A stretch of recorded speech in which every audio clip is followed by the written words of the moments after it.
I arrived early. The hall smelled of lilies and polished wood, the kind of scent meant to impress every guest from the city's social register. My sister was radiant in her gown, but her smile didn't reach the corners of the room.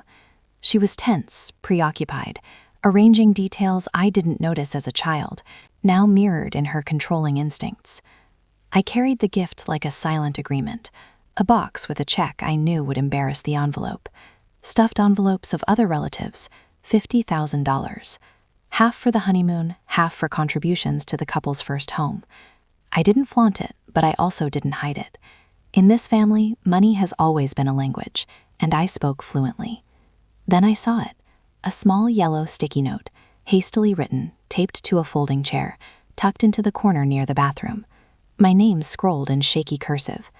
The note seemed almost apologetic in its attempt to delineate space.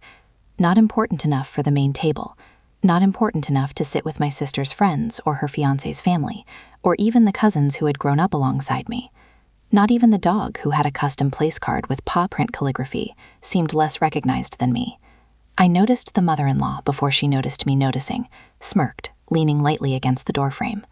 "Well," she said, voice light, almost teasing, "not everyone's important enough for the main table." I laughed softly, a laugh meant to disguise something that could not be ignored. My mind ran back decades, not just to weddings or birthdays, but to every family gathering where contributions, financial, emotional, or time-bound, had been measured and ranked like commodities. My presence had always been conditional, my generosity always discounted. I took a breath, long and deliberate, letting my awareness anchor me in the room. Silence often follows hesitation, and this time it did. The guests were busy arranging themselves, sipping champagne, oblivious to my growing resolve. The bride, smiling politely at incoming relatives, did not notice.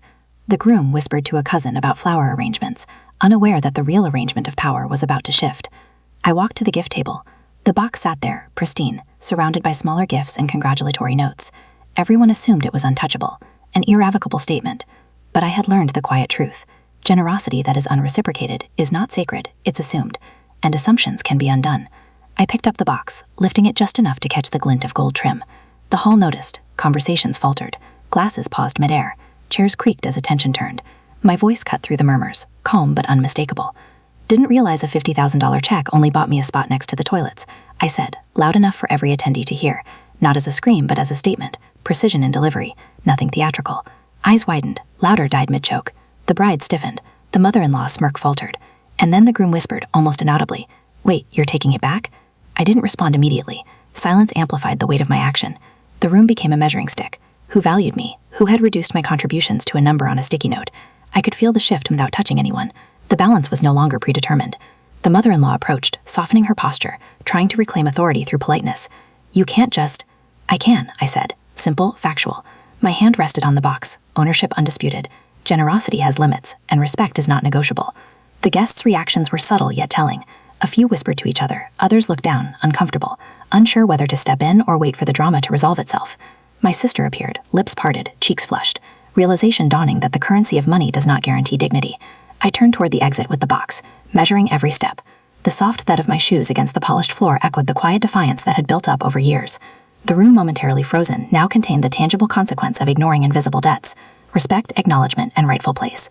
Outside, I paused. Breath filled my lungs differently. Relief mingled with discomfort. I had not humiliated anyone overtly. I had not yelled, thrown, or threatened. I had simply reclaimed what was mine to give, on my terms, my dignity intact, my generosity respected, or at least no longer presumed. The hall resumed its rhythm behind me. Guests whispered. My sister approached the door, unsure whether to confront me or follow protocol. I didn't look back. The box was heavy, but lighter than the burden I had carried for decades. In that moment, the lesson was quiet, undeniable. Unreciprocated generosity can be withdrawn, not as vengeance, but as assertion. Family, tradition, and money have weight, but they cannot dictate self-respect unless I allow it. And for the first time in a long string of family events, I left a gathering feeling neither small nor indebted. I left whole.